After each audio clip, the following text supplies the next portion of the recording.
Snake Pass has been released on Nintendo Switch, and now you can finally play and feel like a snake. I haven't ever cared for such a thing, but after experiencing the game, it truly does feel like you are a snake. Snake Pass is charming and delightful, and it's very reminiscent of the old Rare titles on the Nintendo 64. Heck, David Weiss is the composer for the game, so playing this is a nostalgic blast. It isn't exclusively on a Nintendo system, but it certainly seems like it would be. Noodle, the snake, and his bird friend must collect keys on 15 different levels, and that's about it. It lacks any story, and in fact, it has no NPCs to interact with or enemies to fight.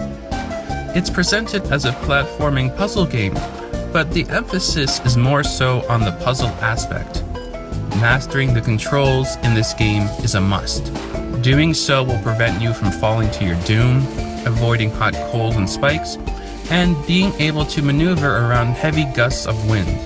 Other than collecting 3 keys, you can also gather 20 hidden wisps and 5 hidden coins to get 100% completion.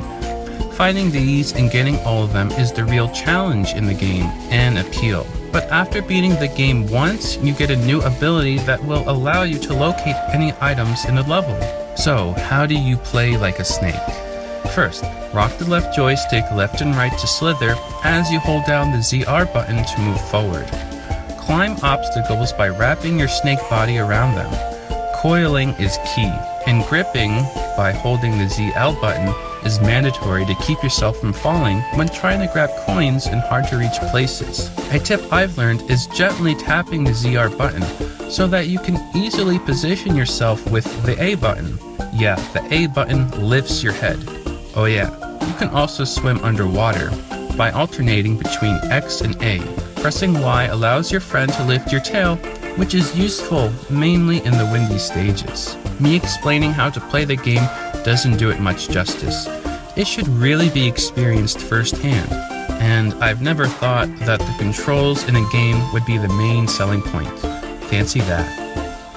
When the game was first released, there were some concerns and issues about the HD rumble, but it's all been fixed with the latest update.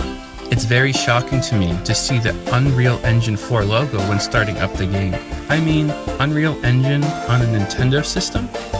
It's great, of course, but this game doesn't seem fully optimized. You can't necessarily blame the developers. They ported the game in just a week, but it certainly shows. It's been rumored that the game runs at a measly 675p when in docked mode, and when undocked, it looks blurry, pixelated. It doesn't look right.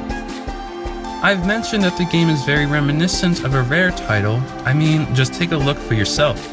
It has jungle music, animal companions, bright and cheery worlds. However, all of the levels look very similar to the last one you just played. I suppose I would have preferred more variety than just the same jungle aesthetic. Snake Pass is also very short. Even if you aim to get 100% completion, it wouldn't take you much longer than, say, 6 or 7 hours to do so. For $20, is the game worth it despite some shortcomings? I certainly think so. Games today are mainly retailed at $60, and Snake Pass isn't even half that.